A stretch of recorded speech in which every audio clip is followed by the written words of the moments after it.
So video number 5 for chapter 13. This is on the states of matter and how they change from one to another.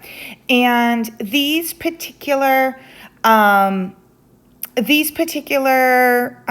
look at the 3 states, solid, liquid, gas, and this picture here shows the names of the phase changes that occur. And most of them, or many of them, you may have already learned. So for example, going from, let's say, starting as a solid, right? If I start a solid and I add energy, we would say that it melts into a liquid, and then I keep adding energy and it vaporizes into a gas.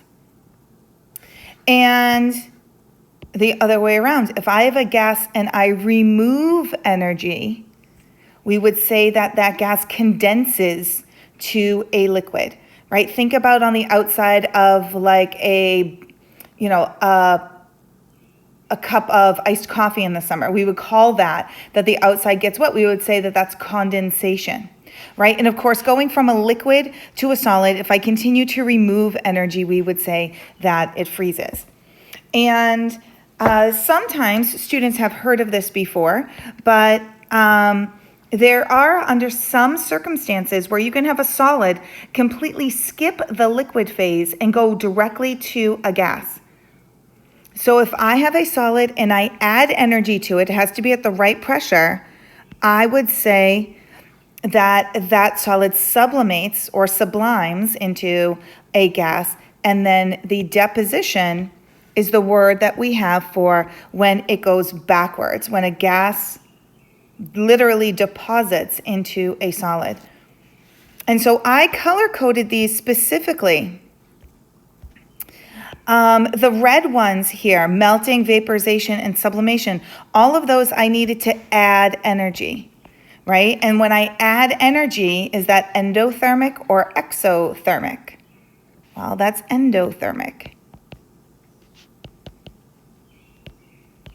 Right? Which one has more energy, solid or liquid? Well, liquid. So the process of going from a solid to a liquid must have absorbed energy, which of course means that anything in blue here, freezing, condensation, and deposition, must be exothermic. Energy is released or energy is given off. And then I know that, you've obviously experienced melting and freezing and vaporization and condensation, but sublimation is probably something you've never seen. So just as a reminder, sublimation is the phase change that goes from a solid to a gas without going through a liquid phase. And it is almost always, this needs to happen at a very specific pressure. And usually it's a pressure that you don't see on a regular basis. So water does this, but at a very, very, very low pressure. We'll see that in a few minutes. One substance that does this at atmospheric pressure is iodine. The elements, the halogen iodine. And this exists as a solid at room temperature. And that's what's down here, the solid iodine. And if you heat up solid iodine, right, it will go directly into the gas phase. You won't see liquid iodine. And so that's what this up here is. This is gas. And then you can see the gas would just, fills the volume of the container that it's in. And this is one big test tube with a smaller test tube filled with ice on top of it. So this glass is cold, and then you can see deposition happens right here where it turns back into a solid. So this is just an interesting picture to go through what sublimation is. Okay. A heating curve. So you will often see a graph that looks like this with straight lines and parallel to the x-axis and slanty lines. And this is a heating curve. And what does a heating curve do? Well, it is, first of all, funny that heating curves are almost never curved. And what does it relate? It relates temperature and heat. So it's a graph that relates temperature and heat, and how those are related to the phase changes. Okay, so this is a heating curve for water, for water. And so you can see that down here, it's labeled as ice. So at negative 25 degrees Celsius, we know water would be a solid. And then if I start adding heat, so right, I move over on the x-axis, the temperature obviously goes up to 0 degrees Celsius. And then we see that there is a flat line where temperature does not change, but heat is still added. And so what does that energy, remember heat and energy are the same thing basically. And so we are adding energy, but the temperature does not change. Well, why? How can that be? What is that energy being used for, right? And the energy is being used to overcome the attractions, or in this case, partially overcome the attractions between the water molecules. So to move it into a liquid phase. So at point B here, right, we have solid ice at 0 degrees Celsius, and at C, we have liquid water at 0 degrees Celsius. Notice the difference in the energies. The difference in the energies, right, think about the x-axis here is heat, is significant, but the temperature isn't. And then from point C to D, we would have liquid water that's heating up. This is, putting water on the stove and waiting for it to boil. And then we see a very similar thing happen from points D to E, right? Temperature stays the same, but lots of heat is still added. Look at how much it changes on the x-axis from D to E. And what is that heat being added doing? Right? Well, it's changing, it's overcoming the, in this case, hydrogen bonds between the liquid water molecules to make it become gaseous water molecules. So anytime that you see a heating curve, you can figure out its boiling point or its melting point, right? If you look at where it flatlines, right, that's the boiling point of water. And the flat line down here, that's the freezing point of water. Okay, now a phase diagram doesn't have heat in it. Like, look at how it's different from that previous graph. It doesn't have heat, but the X and Y axis are temperature and pressure. So a phase diagram shows the relationship between temperature and pressure.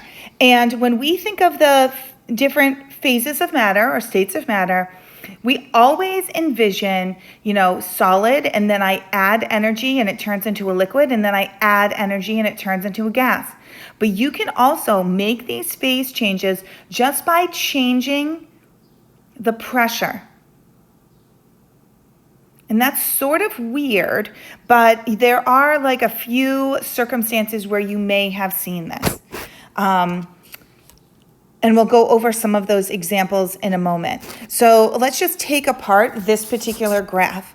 So down here, it'll always kind of look like that, where there's a branching out, kind of like a Y on its side. And sometimes it will be labeled solid, liquid, gas, and sometimes it won't. So how do you tell? Well, just use your logic, right? If this is the temperature axis, then the lowest temperature is a solid, the medium temperature is a liquid, and the highest temperature is a gas. So it always goes in that normal sort of order. So this line down here, let me highlight, right? If I am on the line between solid and gas, right, this line right here between solid and gas, well, crossing that line would be sublimation or deposition, depending if you're going from solid to gas or from gas to solid. And so you can see, I could have this phase change occur in two ways.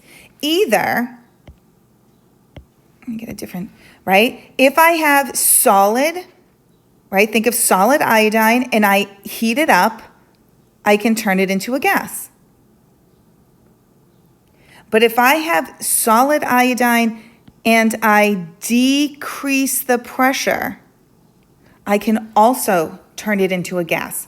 I can make a phase change happen. Look at same temperature, right? That's really weird that you can have a phase change occur and not actually change the temperature just by changing the pressure. Okay, we're going to see very similar thing happen over here with the line. It's from T to C, right? So this is the line between liquid and gas. And of course, if I increase the temperature, I can turn a liquid into a gas. And if I decrease the temperature, I can go backwards. But look at the pressure. If I have like liquid water and I decrease the pressure, I can make it into gaseous water. And similarly, if I have gaseous water and I increase the pressure, I can turn it into liquid water. And the same thing will happen between the solid and the liquid. There's a couple important points over on this graph or with this graph. And yeah, we can look at it on the next page. So that graph that you saw previous is just a general phase diagram for any substance. It actually didn't have any numbers on it, but these are with actual numbers. So this is the phase diagram for water here. And you can see that point A is labeled the triple point, right? And the triple point is where all three of the lines meet. The line separating solid from liquid, the line separating liquid from vapor, and the line separating solid from vapor. So the triple point is where the temperature and pressure, so it has to be at a very specific temperature and pressure,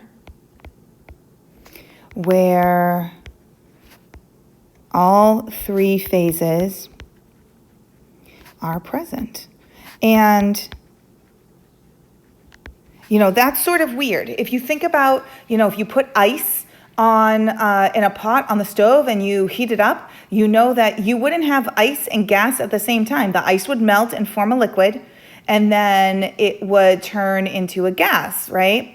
But that's because, we would never see those two things, those three phases occur at the same time, because if we're just doing it on our stove, we would be at 1 atm. And you can see the triple point for water is much lower than that. If you want to Google it, there's lots of videos online about where you actually see water at its triple point. They have to do it in basically very close to a vacuum. It doesn't really look all that awesome. It looks like boiling water with ice in it, which you could take boiling water on the stove and throw ice in it, but pretty quickly the ice would melt. This is kind of weird because you've boiling water with ice in it and the ice never melts, but that's what it looks like.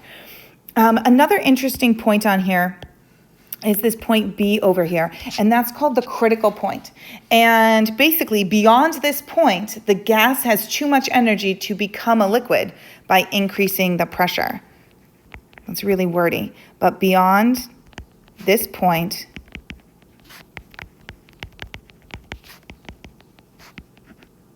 the gas has too much energy to become a liquid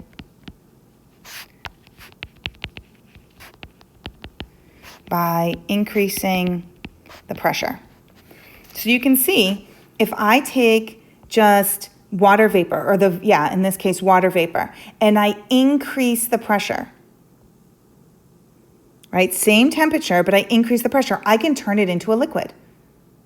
But beyond here, see how that line just stops? I really can't turn it into a liquid. This graph doesn't show it very well, but this one does. So what would be that phase? If I have gas over here and I increase the pressure, what does it become? And what it becomes is sort of something in between a liquid and a gas, and it's called a supercritical fluid. A supercritical fluid kind of has properties of both. The particles are not really attracted to each other like a liquid, but they're close together like a liquid. It's sort of in between. Supercritical fluids have really interesting properties, and they're used for all sorts of interesting things. One way to decaffeinate coffee is to use supercritical carbon dioxide. Another interesting thing that happens with water, and water is one of the only compounds that does this, is that this line here, the line between, let me get this, let's do this. The line between the solid and the liquid has a negative slope. I'm gonna over exaggerate this right here. Right, a normal phase diagram looks like this, but water's phase diagram, that line has a negative slope. And what does that mean? It's going to be kind of hard to see on this because it's actually pretty accurate. But let's say that I have a solid ice at a certain pressure and temperature, and I increase the pressure. Look what happened. It turned into a liquid. That is very weird. Because what that means, think about increasing the pressure, means pushing the particles closer together. And liquid is one of the only, liquid water is one of the only substance where the liquid water is the most dense phase. Every other substance, like if I look at carbon dioxide, if I take carbon dioxide, liquid carbon dioxide, and I increase the pressure, I push the particles closer together, it would form a solid. Solid water has to set up in 6 carbon rings, not 6 carbon rings, so these are all water molecules, right? Think of like a snowflake has 6 sides, and see how there's all this empty room? That means that solid water actually has a lot of empty space in it. It's not very dense. That's why ice floats. And how you can visually see that on a phase diagram is by that solid liquid line having that negative slope. And then these guys down here, the phase diagram for carbon dioxide and the phase diagram for carbon. We put these on here so that you can see some of the very special properties of these. Carbon dioxide, you may know, this is one of the only substances that you would regularly see go through sublimation, because here's 1 atm. And so if you have solid carbon dioxide and you increase the temperature, it goes directly to gas. We know, or you may have heard of this, solid carbon dioxide, it's called, that's not how you spell the word ice there. That's a pretty easy word to spell. Ice, dry ice. So if you've ever seen dry ice or heard of dry ice, it's solid, it's cold, but when it heats up, it turns right to a gas. It's great for if you want to ship something that's cold. You can't really ship it in like packed with ice, because then the water would start sloshing around as it melts. The other weird thing about the phase diagram for carbon is, remember we looked at some of the different allotropes, that was the word we used,